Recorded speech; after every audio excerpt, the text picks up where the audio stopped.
Catching criminals is never easy. Finding sufficient proof to put them before the courts is often even harder. It's mid-morning.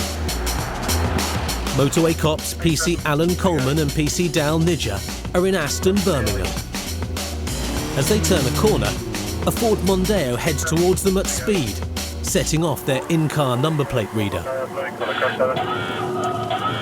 are, just go after that. What one, mate? Where is it? Yeah, it's the might. He's just gone the other way, mate. Okay. But by the time they turn around, the driver's nowhere to be seen. Stop one.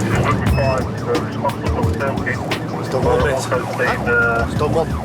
When somebody makes off from you like that, you want to get him because you don't know why they're making off. You don't know if they're wanted for murder. You don't know if they've stolen the car. So you've got to initially go after them to find out what's going on. There it is. As it jumps a set of red lights, their suspicions are confirmed. Oh, it's doing one, mate. Come on. The cops have a chase on their hands, if they can find the car.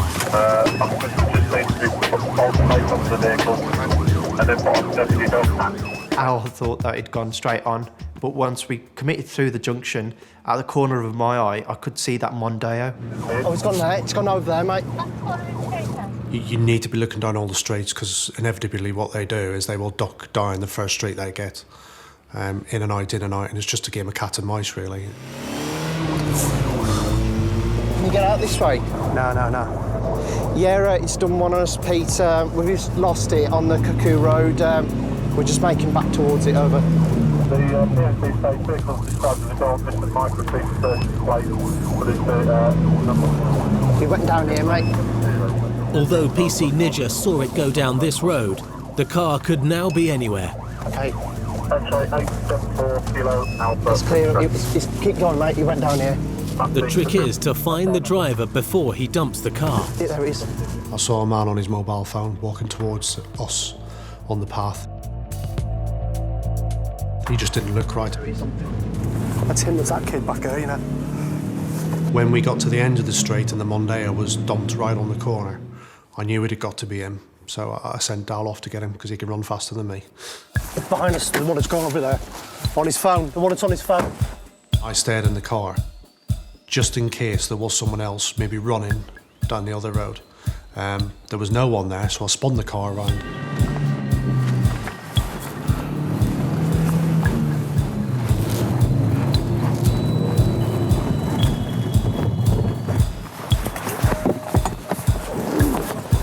Where you just come from? Off the canal, mate. Have you? Get in the car. No, you haven't. Get in the back.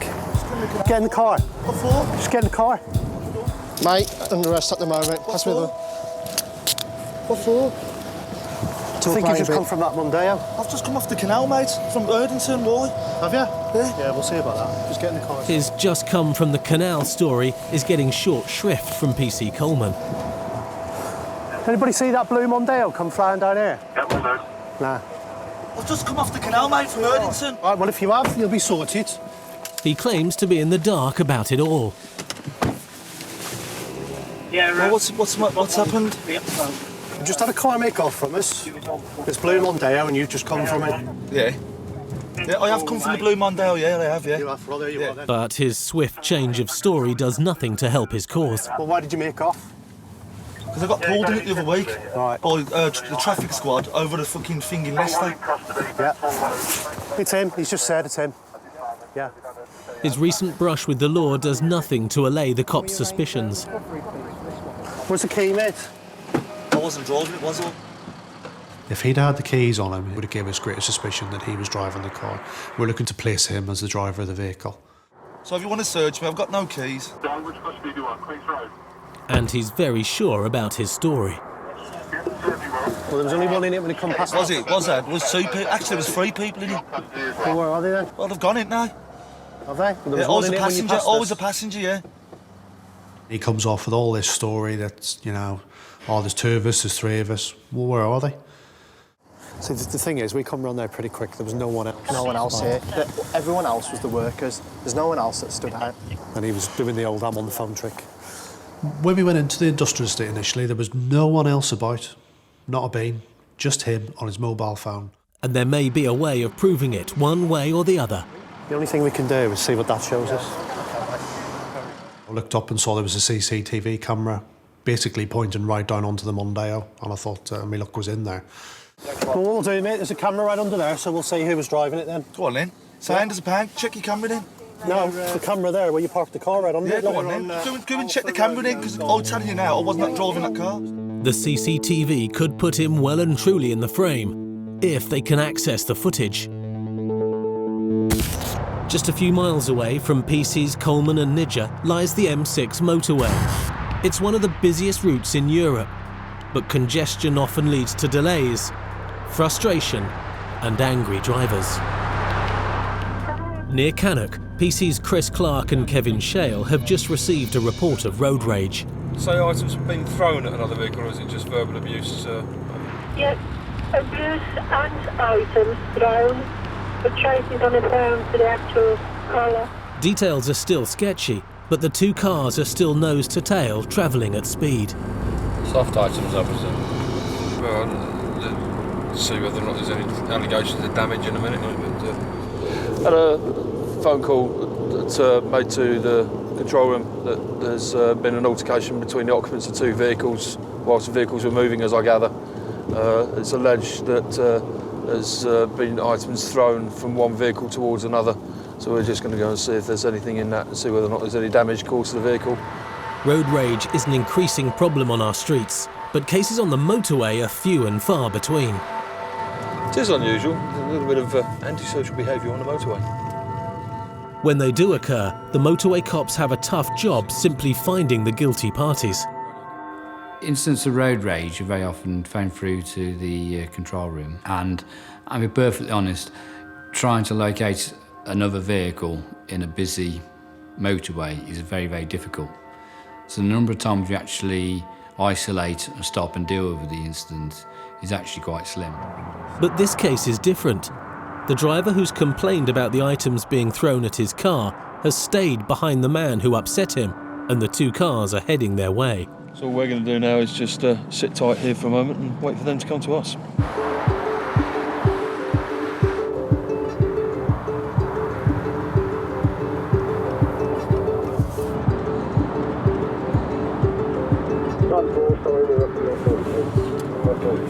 There is. P7JRS. Has him blown his horn? Yeah. The victim of the road rage is travelling in a black Audi, We'll see what it's all about. and he's passed on details of the other car, a grey Ford Focus, which the motorway cops are now pulling over. Yeah, I do stop them behind us as well. Do you want to have a word with the Audi driver, and I'll go and have a word with the...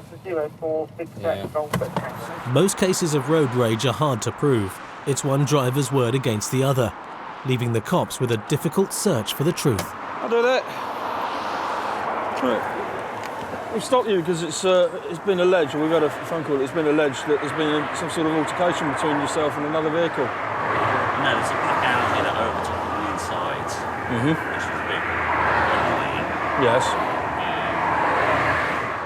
And, true to form, the driver is claiming it's the other man who's to blame. I tried to have me believe that there was nothing really going on. I didn't know what to believe at that time. I had an open mind. The other driver is travelling with his family and is giving a different version of events to PC Clark. We started off lights on full beat for about a quarter of a mile. I didn't react to that, so then he pulled on the inside of us, came level, hand on the horn constantly, didn't react to that, started laughing. Jenny started laughing because Francesca was getting scared, so we tried to defuse it, you know? I then said to her, just go like that to him. That's when I think it really got to him. He couldn't get to me. I face everybody puts a little bit of spin on what they tell the police. So you deal with it and listen to every aspect of it and try and understand what might have happened, picking out the truth. Then he got the can of drink and he's holding it. And I'll tell you exactly what it was. It's like the, not Red Bull, but the green and yellow version. Like Relentless or something I had a good look at it.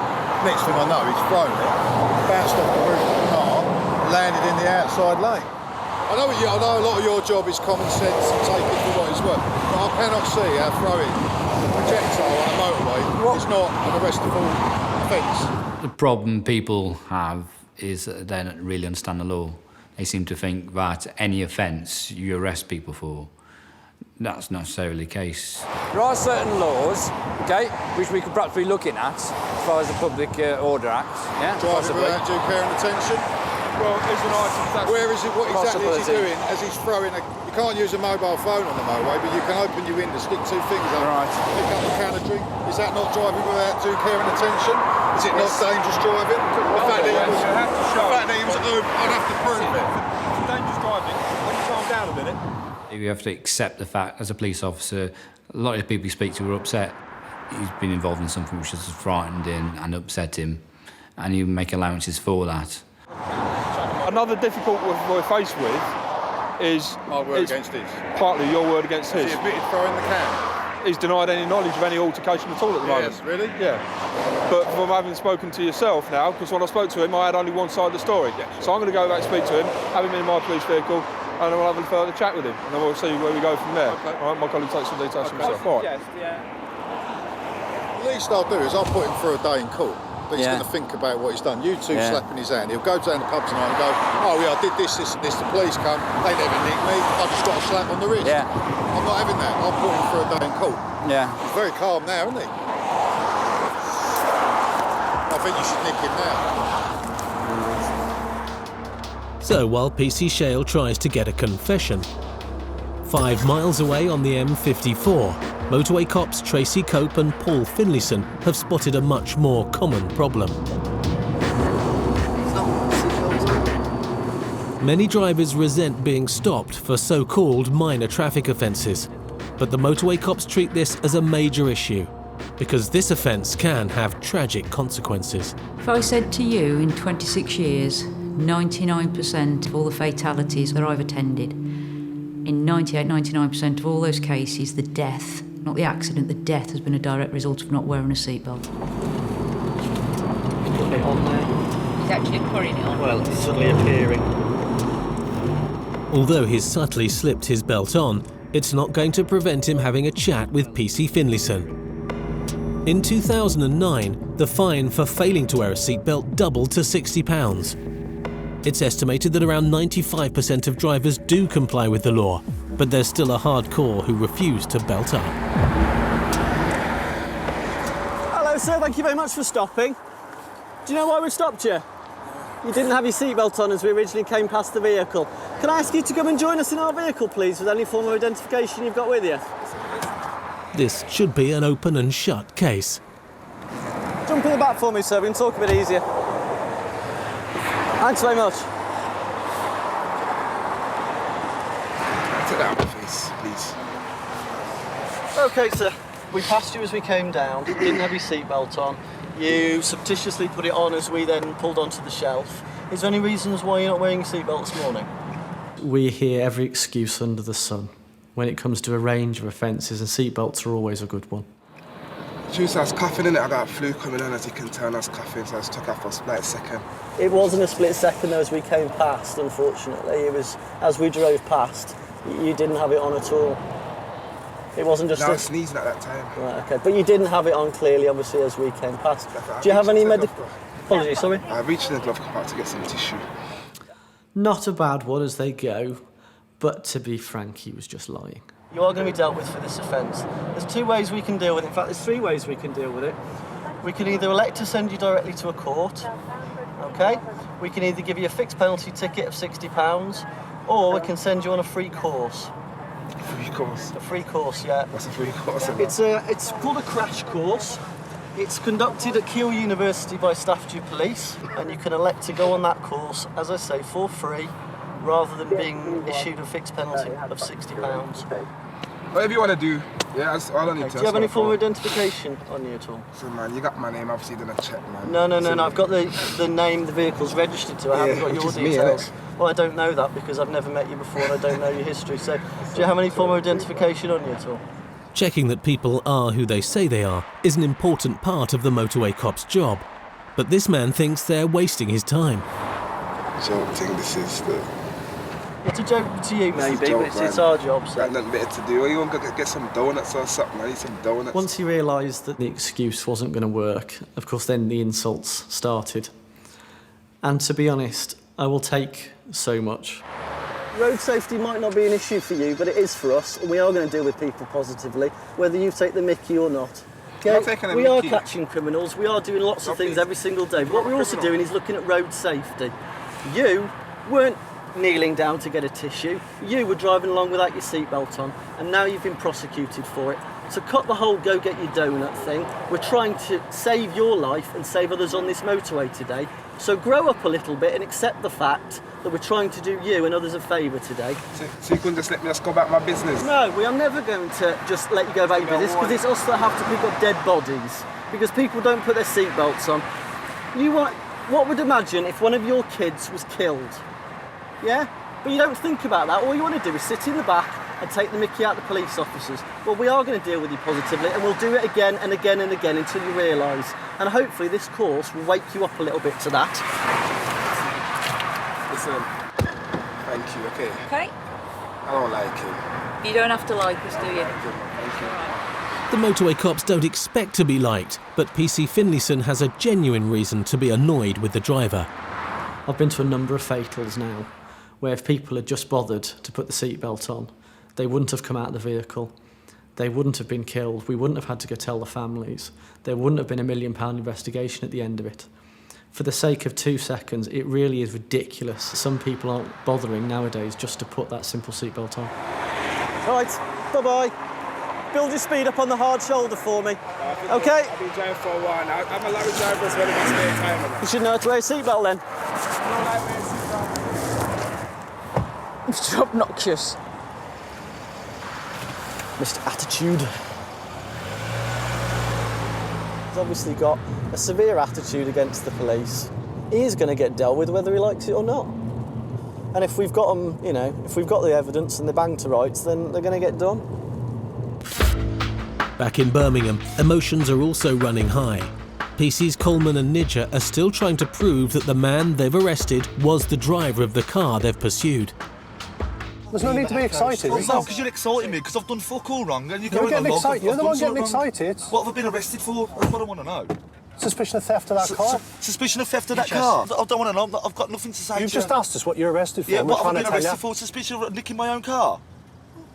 Because if you go back to your traffic officer, you just said you were a passenger in your own car. I got pulled in that car 2 weeks ago driving it. As soon as he said, "That's my car," then, you know, my suspicion's through the roof then. Because why are you running off from your own car?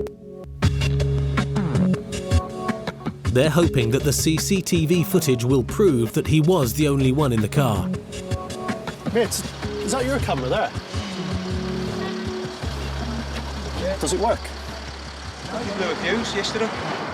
Got 4 cameras, it's the only one that don't work. That would have absolutely sorted it out, because I reckon if the camera had been working, we'd have saw one person get out of that car. With the CCTV drawing a blank, their focus turns once again to the man and his story. Yes, that is my car. All right. Have you got the keys on you, my friend? No, I haven't got the keys, mate, because my mate was driving the car. Right, OK. And PC Nidger's caught a whiff of something that could explain why he won't admit he was at the wheel. Have you had a drink today? No. No, I can smell alcohol. But I weren't. No, mate. I was at my mate's funeral yesterday. He died. Okay. I haven't had a drink today, Okay. and I haven't been driving the car today. Right. So there you go, mate. Okay. Simple as that. Just bear with us. Watch your foot, mate. Al. What's happened, mate? That's his car. He's had a drink. That's why he's done one. Have you had a drink, mate? Oh, he's just said that, but I wasn't driving. Right, well, I'm not asking. Well, what do you think you were driving? I'm not breathing into that machine, mate, because I weren't driving. So you refuse? Well, you check the camera first. I believe you're driving the car. No, I weren't driving that car. Are you going to give us a breath sample? I'm not going to give you a breath test, because you know you what? refusing? Check your camera. Yeah, I am. All right, you're also under arrest for failing to provide a sample. That's fair enough, then. That's fair enough. OK. Al, he's refused. OK, that's fine. We'll search him if he's got any keys. If not, we'll get a dog. I've searched him, he ain't got the keys. No, should we get a dog down here? Let's just do another search of him here. Fuck, bollocks, man. Just jump out of the car a minute so we can search you.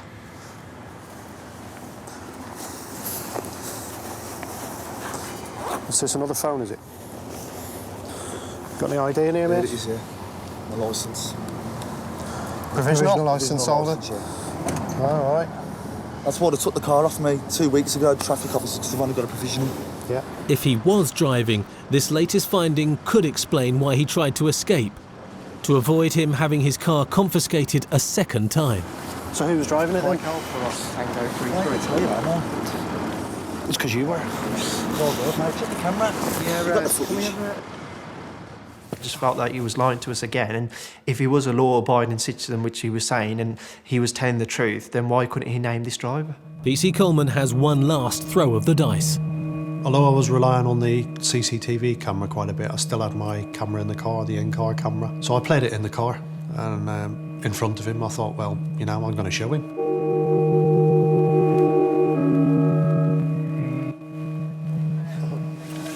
There's only one person in that when it comes out to us. Oh, well, All right, was then. there? Well, whatever, mate, because you know what? That's bullshit, because there was 2 people actually in that car. There was one person. Was there? Yeah. Not the best of sort of video. It would have probably needed enhancing and things like that.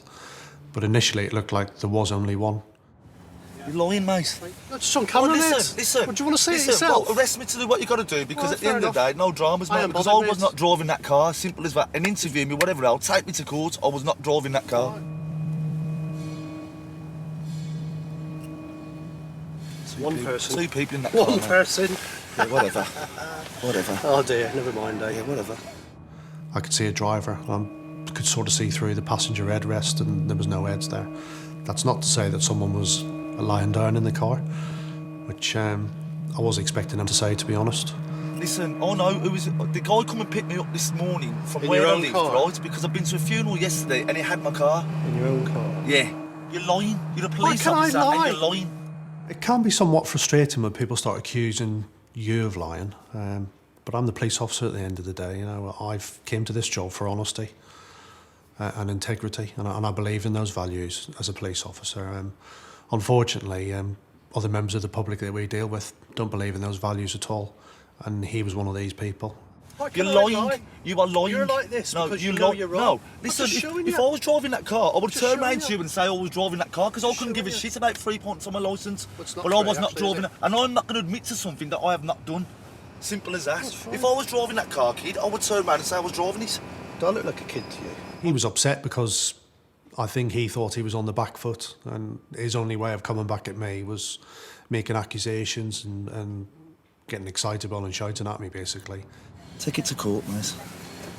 Fine. We're all liars, by the way. Sorry? I've got him coming past. There's only one person in the car, and he drives past us. Right. But he's watched it, and he says I'm lying, and the camera's lying. But PC Coleman knows his work is cut out finding the proof. It's down to me to find the evidence, the facts to show that he was in that car, driving that car, and on that day, the CCTV camera that was above the vehicle would have been the best evidence. And there's a final twist to the tale. Yet another explanation. When we took him to the station, he came off with the fact that he was selling his car. Somebody come along and said, I like the look of that car, can I take it for a test drive? So he decided to let him have a test drive, and they managed to pass us in Birmingham, at which point the chap said, I shouldn't be driving this car, I'm disqualified. And this chap just disappeared into thin air, and he doesn't know who he was, which was a totally different story because he didn't mention that one at all when he was at the roadside. So we'd got into about our third and fourth story now. Okay. While the man cools off. 20 miles north on the M6, PC Shales questioning the driver accused of throwing objects at another car. Right, having spoken to the gentleman, the driver of the other vehicle, obviously you said that there was an Audi that's undertaking you, and I'm presuming that's the same vehicle that's stopped Okay, I behind think us. it's him, yeah. Right, okay. Yeah, he's doing about 80, 90 inside lane. Okay. And you've done absolutely nothing in response to that at all? Well, flash my lights at him. The driver of the other vehicle, Mr. Simmons, is alleging that you've pulled alongside him and stuck up 2 fingers at him, opened your driver's window and then thrown a can which has hit his car and then bounced off his car. Can you tell me a little bit more about that? Has he got any proof, any evidence for that? As the cops know, it's one man's word against another's. The trouble is, when it comes to the law, is sometimes there's a bit of a difference between what actually happened and what you can prove. Yeah. It's all about what you can prove. Yeah, exactly. Yeah. And what it will end up coming down to... So he can't prove I undertook it. Physical evidence is going to be nil. But back in the police car, the man under pressure from PC Shale is now changing his story. When I may shook my hand at it. What did you throw at his vehicle? Because he's given me a fairly good description of what he's seen you throw.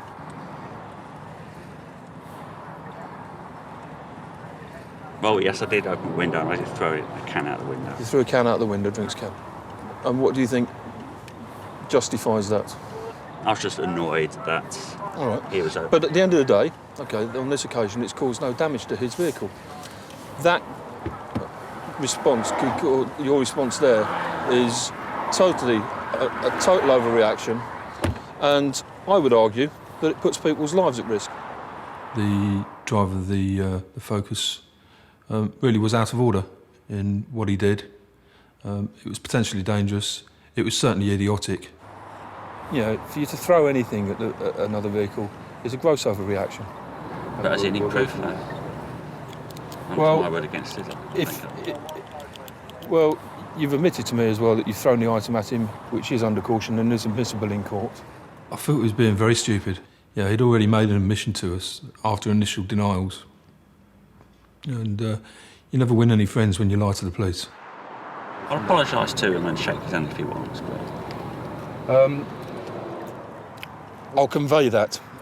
He's very irate at the moment, and I don't think that would be a particularly good thing to bring you two face to face at the moment. But I'll just certainly convey your apologies. OK. It's now clear who's done what to who.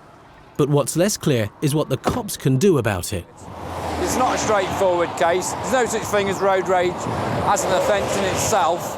So we have to utilise other parts of the law to try and get a best result. PC Shale has decided on a course of action. With the information that's available to me, I have to make a decision. So I don't propose that I should be dealing with you under the Road Traffic Act. It'd be more than likely under the Public Order Act. He's not being arrested, but he is being reported for his abusive and threatening behaviour. The other driver is given news of the decision by PC Clark. He's accepted it now. Don't worry, he's been told what's what. And he's going to be dealt with by way of the law. If you're happy with that... Yeah, I am. Thank you. You sign that for me.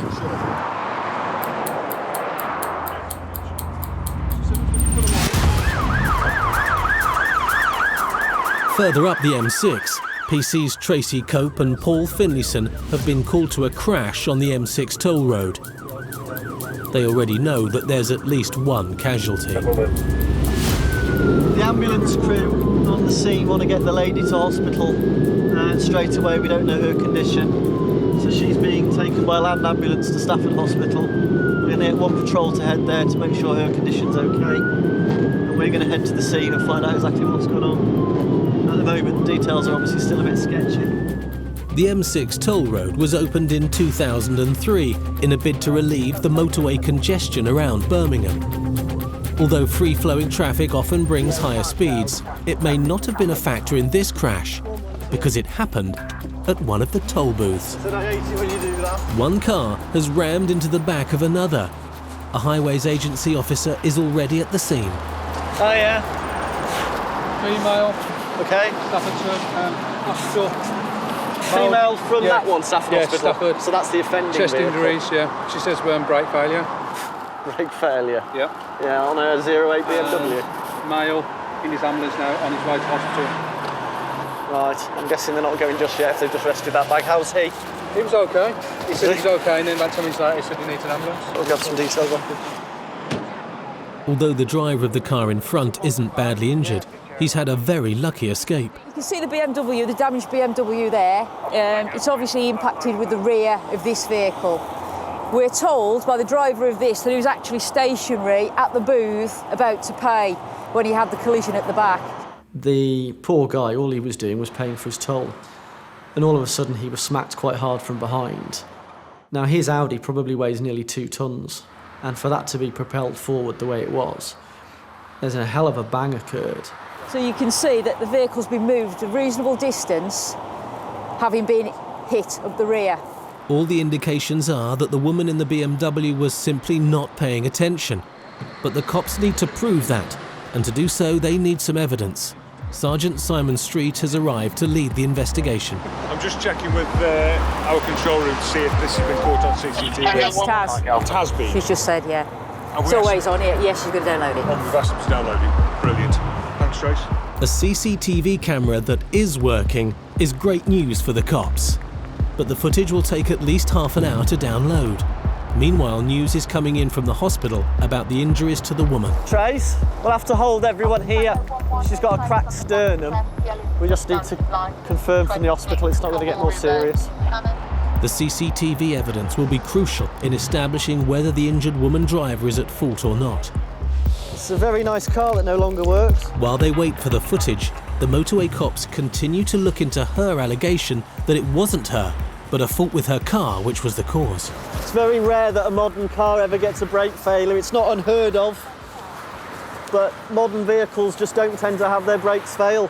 I stand to be corrected, but... These have been recalled, haven't they? Not recalled as such, but they've got to have a safety check done on them for the brakes. Yes. 5 Series. Yes, they have just been recalled, some of the 5 Series, 3 Series for brake issues. I'm not aware of whether this would be one of those or not, but obviously that'll be looked at by the officer that examines the vehicle. The solution to this puzzle will lie in the video evidence from the toll booth. There are nearly 2 million CCTV cameras in the UK, and over 10,000 of them cover the road network, providing vital evidence in helping the cops identify everything from traffic offences to travelling criminals. It's 1 p.m. PC Dal Nidja is halfway through his 12-hour shift. A radio report's coming in that cameras have spotted a car linked to reports of shoplifting. 5 southbound from the M6 towards Junction 1. It's a Renault Clio, silver in colour, Bravo Juliet 57, Lima Papa Yankee. There's a report from the 24th of the 9th this year. Male occupant of this vehicle believed involved in theft of a large number of clothes from Next at the Queen's Retail Park in Stafford. Organised shoplifters often use the motorways to travel long distances, targeting stores up and down the country. It's a crime that costs the retail industry nearly £3 billion a year. And it's one that the motorway cops are dealing with more and more. 9-3, I'm just joining at 8 onto the arms. Could you watch the cameras for me, please? PC Nidja is travelling to intercept the car. The sooner he can find it, the more chance he has of getting an arrest. That's why he joined the force. I do like locking up criminals, and that's what I enjoy about the job, to arrest these people that need to be arrested and bring them to justice. The coverage of the cameras is extensive, but they can't see everywhere. And with no sight of the car, his instinct and his local knowledge comes into play. 9-3, I'm going to come off here, see if it's gone to the retail park. Luckily for me, it was my patch, and I knew it from the back of my hand. Where's the next? It's towards Albury. The car's been linked with thefts from a well-known clothing store, and PC Nidja thinks that it's heading for another one nearby. There's one ahead of us. He could be in luck. He sees a car matching the description. I can't confirm it's the correct one at the moment. I've got the camera at Frankly, just in case. Yeah, 9-3, confirm the registration, Bravo Juliet 57 Lima Papa Yankee. Yes. Yeah, guessed well, it's off at Albury, it's off, I've got it at the Churchbridge Island, received. There's 2 people in the car, not the one person mentioned in the shoplifting report. I think it's still moving, is it? I've got it, stop, on Albury Ringway, in front of the Arnold Clark. 2 occupants on board, received. And the people inside the car aren't as he expected. When I did stop the vehicle, a middle-aged woman appeared from the driver's side. Is this your vehicle? No, it's my friend's, but right, your friend. Only just had it. Right, okay. Right, just talk to your friend. Right, okay. Oh yeah, you're right. Is this your vehicle? Well, yeah. Have you got the documentations? No. Did you say it's yours? No, I've got nothing on there. Oh, right, OK.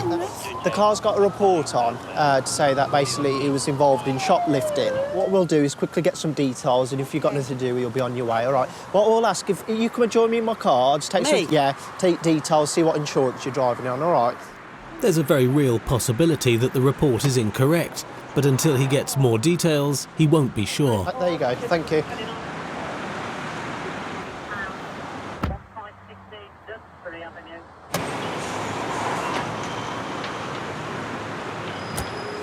Right, I'll just take some details quickly, all right?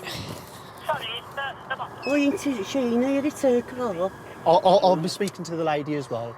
This female was a bit distressed, so which I thought, you know, a middle-aged woman being stopped by the police, she's probably never been stopped. Who's that to you yourself? She's just a friend, and I've just Right. she's only a friend. Right, OK. The reason we stopped her originally was for the shoplifting, but because of the insurance, that's something that I'd like to clear up first. So, while the woman calms down, PC Nidja checks out the passenger who claims to own the car. Just need some details. So your first name's Michelle.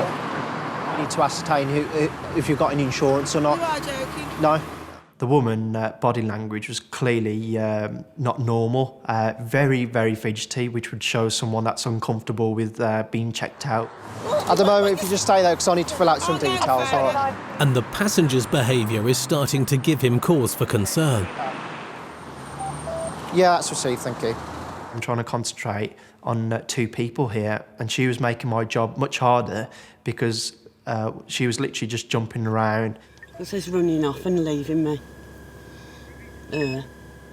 Just come this way, 1 minute. You shouldn't take the car. Yeah, but just come and have a chat why are you walking away from the car when I said... I'm on the phone. Yeah, but just stay by the car then.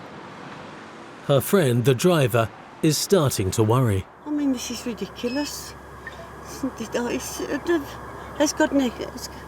a bag with neck stuff in, and all I've done is drove. And I mean, I've been with her before, so they'll probably have me this time, will they? I ain't going with her no more. Yeah, this is me last. This is me last. And now he's got the passenger under control.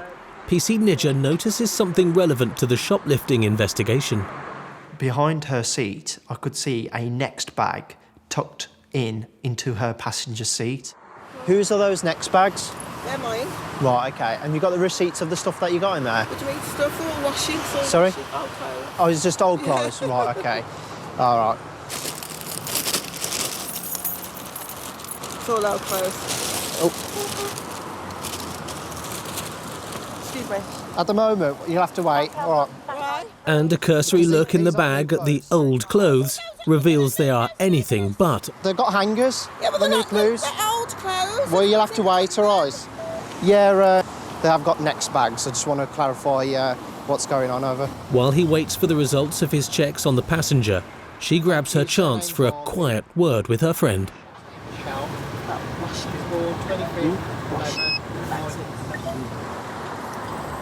PC Nidja's about to have his earlier doubts about the passenger confirmed.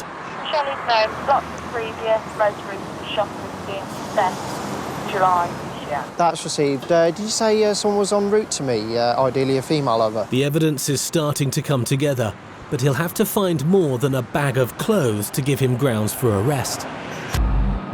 15 miles away on the M6 toll road, PC's Paul Finlayson and Tracy Cope are still investigating the crash at the toll booth. They need to find out if the injured female driver was at fault, and they're looking for evidence that she did apply her brakes. You can see 2 marks there. But, to be honest, that looks like it's a lorry. May or might not be, but it's a fair distance from it, isn't it? It's a white truck. To be honest, we'll know more when we see the video as to whether that may be attributed to it or not. And so the search for evidence returns to the woman's car. Is there anything readily available suggesting that she'd... Well, there's a card there, isn't there? There's a card on the passenger seat. American Express, yeah. Drivers often take their eyes off the road to look for cash or credit cards as they approach the toll booths. And this is what could have happened here. I found an open purse in the driver's footwell exposing 2 rows of credit cards. Right, And we're in a credit card lane. Yeah. And it also appears that the seatbelt pre-tensioners haven't activated. Right. Which suggests she wasn't wearing a seatbelt, which is why she's got the chest injury. My patience has worn thin over the years for people who don't wear seatbelts. You just get so fed up of dealing with the consequences, the aftermath, and it's just so avoidable. It's a 2-second click. After the roadside examination, the motorway cops believe the cause of the crash may well be the woman's lack of attention. It may be the driver was looking for their card. It could be they were distracted at that point by something else. Again, the fact that the drivers alleged there was an issue with the brakes, once the vehicle's examined, it may put into perspective a little bit more as to what's actually happened, as where she'd been distracted more so and just thinks it was the brakes because she didn't actually think to use them or realise the need to use them early enough. And the video evidence backs up their theory. As the innocent driver of the front car prepares to pay, moments later, the woman driving the second car appears, showing no signs of braking. Having seen the video, I would estimate the speed to be around 45, possibly 50 mile an hour as she approached. What's puzzling for the cops is how the woman has managed to successfully steer into the lane, yet still failed to stop. I can only hazard a guess that she was distracted by something. She lined it up fine, and then obviously at some point she failed to recognise that she was approaching far too fast and deal with it. From this angle, her excuse that her brakes failed may be correct. But another camera covering the approach to the booths has also captured the accident, and it clearly shows her brake lights did not come on before she crashed. She slammed into a parked car, and there's an awful lot of warning prior to that toll plaza to reduce your speed. If the circumstances had been different, I think we'd have been looking at a serious, if not fatal, collision. The guy could have been killed. While the motorway cameras are an invaluable tool for the cops in their fight against crime, they don't extend to the whole road network. So the cops' own eyes and ears are just as important. When you're driving around in the police car, you're always in your mind looking at things and calculating in your head whether that looks right, should that be there, and you're sort of on a high state of readiness, really. PC Alan Coleman has now teamed up with PC Jess Rojek. They're in Erdington, north of Birmingham, and they're nearing the end of their shift. Up ahead there's a grey Vauxhall Vectra turning into a petrol station. PC Coleman can see that its rear number plate is missing, and he's also concerned about the front one. I can see this Vectra has a R-Edge number plate on it. PC Coleman's a self-confessed petrol head, and he knows his cars and his number plates. I knew that wasn't right because that model was released on a V plate, so I knew it was wrong. The cops decide to take a closer look. So we parked in there just behind the bus stop, tried to tuck a big marked BMW out of the way, which is quite hard in itself. He saw us sitting there, I'm sure he did. I lost sight of him for a short period of time. He'd gone. I knew he hadn't come past us, and I was pretty sure that he hadn't gone down the road. I could see he was tucked into the wash bay, reversed into it, and he wasn't washing his car. As we came round towards him... That one there? He then drove off out the wash bay and onto the main road.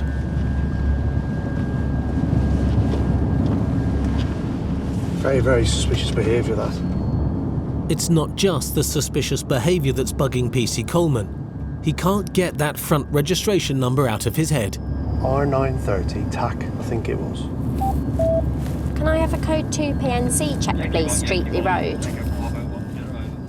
PC Rojek's checking the police database to see if he's remembered it correctly. Thank you. It's we think it's Romeo 930 Tango Alpha Charlie. but it's only got one number plate. But the registration PC Coleman remembers doesn't exist. Yeah, that's received. It's now a code 1 on Slade Road. Stand by. Perhaps he simply got it wrong. But once they get the driver in their car, they'll have a chance to look at the front number plate while they find out what he's been up to. Hello, you all right? Yeah. The reason we've stopped you predominantly is you've only got one number plate. I know, it's a fell off, yeah. It's in the back, I just got to get the screws for it. Just have a seat in the car first. It's easier if I just grab my documents. Well, no, it's not, is it? You can get those in a minute. Where's the plate there, mate? It's in the back, I just got to get the screws for it. All right. What was going on at the garage? What was going on at the garage? All right, you just sort of acted a little bit sus at the garage there. Oh, no, I was trying to see if I could find the screws in the car. And then my phone rang and you have to use it off the forecourt because you're not allowed to use it on the forecourt, any. Right. Was that why you moved it round the corner?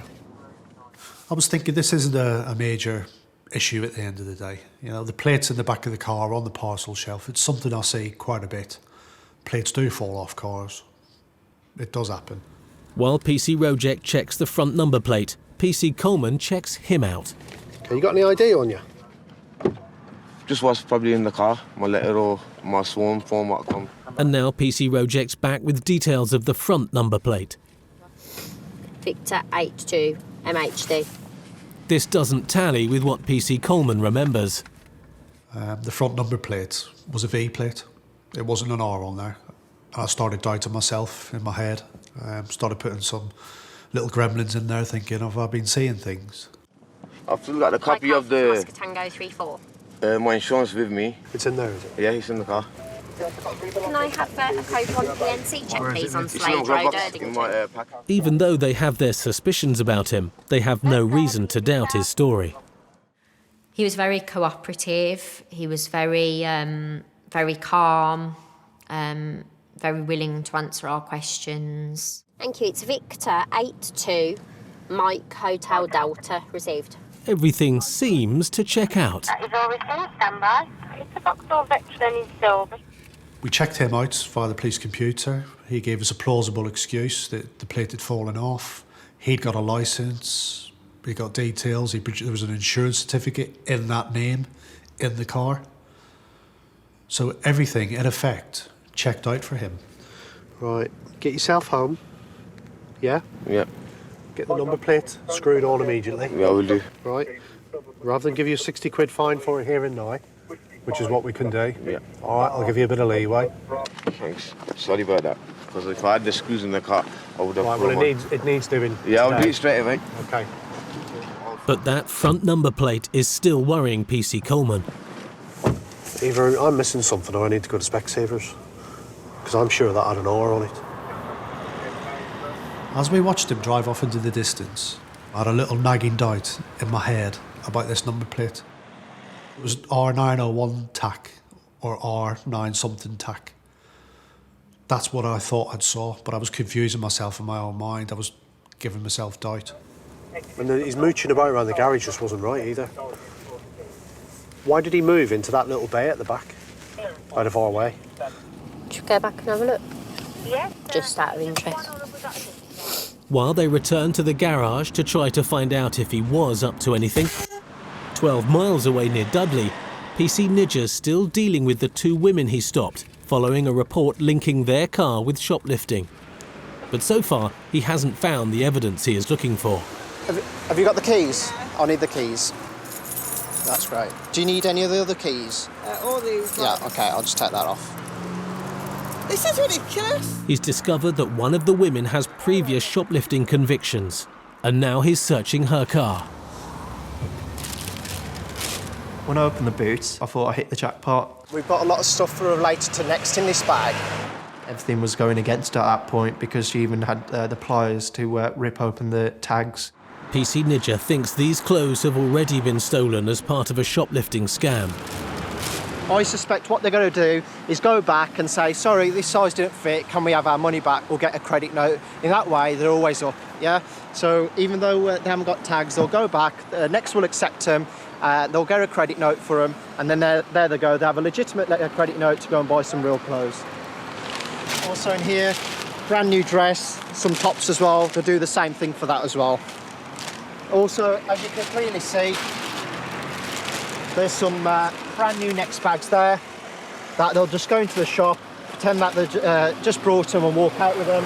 And these are the pliers they'll use to indicate to obviously snap the tags off and put them in the bags. You need to come over here and have a look at this. You're saying it's your car, right? Yeah. Have a look in there.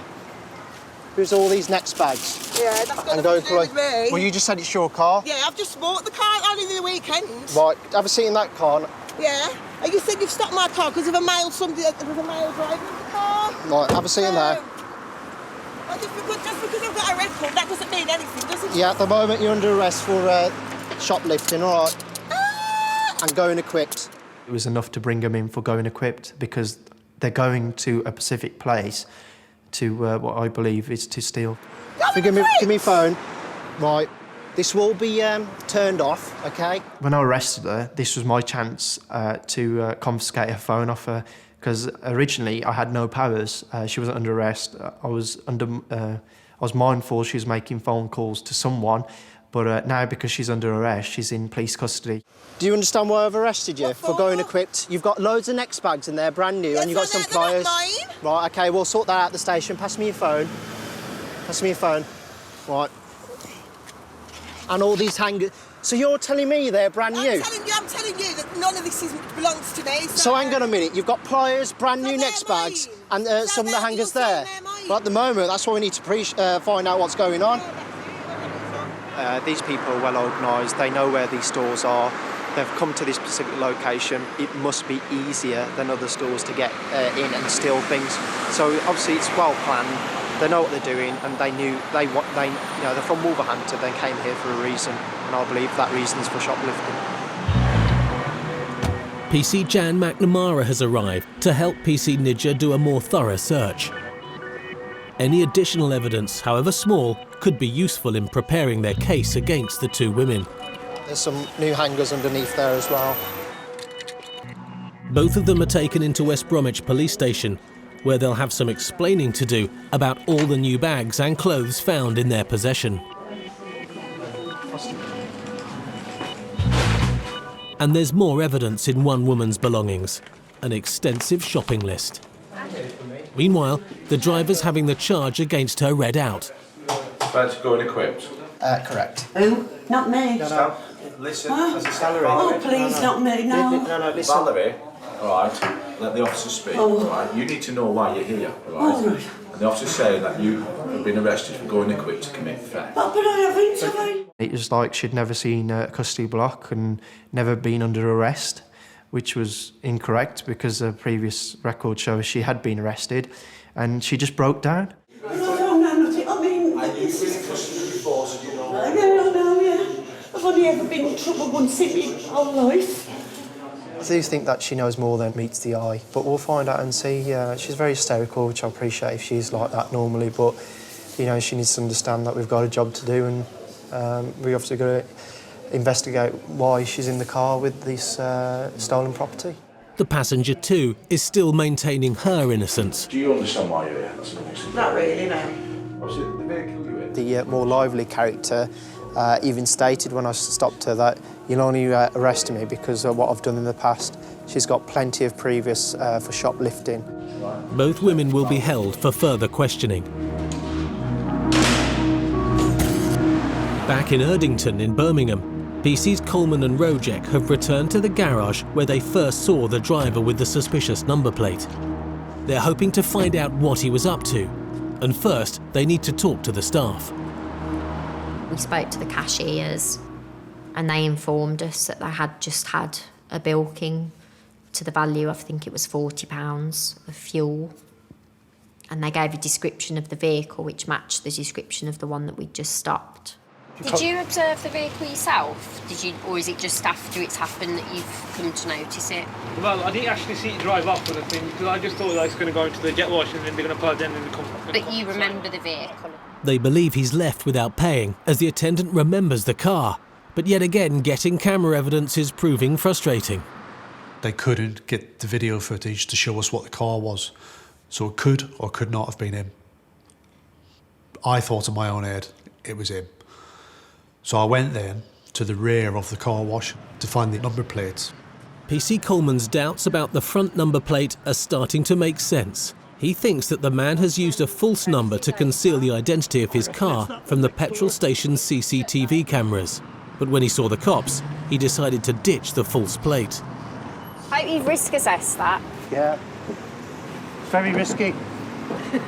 It's been a long time since I've climbed any sort of fences like that, but I managed to get over, which I think was pretty good going.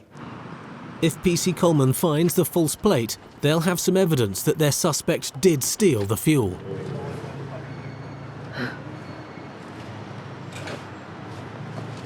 That's the one. I was absolutely spot on. Just got the numbers the wrong way round. So frustration comes in my mind then. A little bit annoyed with myself. Clearly, when he'd sat in the wash bay, he must have ripped that plate off rapid because it only had some sticky things on the back of it, and he'd lobbed it over the rear of the car wash. When I come past, I saw what I thought was R930 TAC on the car, and it wasn't right for the model of the car. I did feel at the time maybe we shouldn't have let him go, but looking at the circumstances of that initial time when we spoke to him, there wasn't much else I could have done. Like I said, it was a minor traffic offence, everything checked out. PC Coleman knows that despite their best efforts, people do sometimes slip through their net. There's a little bit of frustration initially, but everybody comes another day. And he did. After his details were circulated to the rest of the force, he was arrested. When I found out that he'd been stopped 2 or 3 days later and been arrested for the bilking as well, I was pretty happy about that, because I thought you got away with that, didn't you? He turned out to be already well known to the police, had no insurance and was a disqualified driver. He received 6 points on his licence, was given 80 hours unpaid community work and had to pay for the petrol he stole. The hot-tempered driver, who threatened another, had to report to a police station where he received an official police caution and a police record. The man with no seatbelt, who was given a dressing down by PC Finlayson, maybe took his words to heart. He certainly attended his course.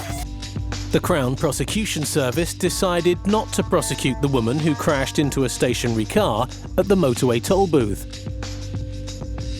No further action was taken against the 2 women arrested for shoplifting, despite the evidence in their boot. And the man with only a provisional licence, who refused to admit he was driving and who kept changing his story, also had no further action taken against him, again due to lack of evidence.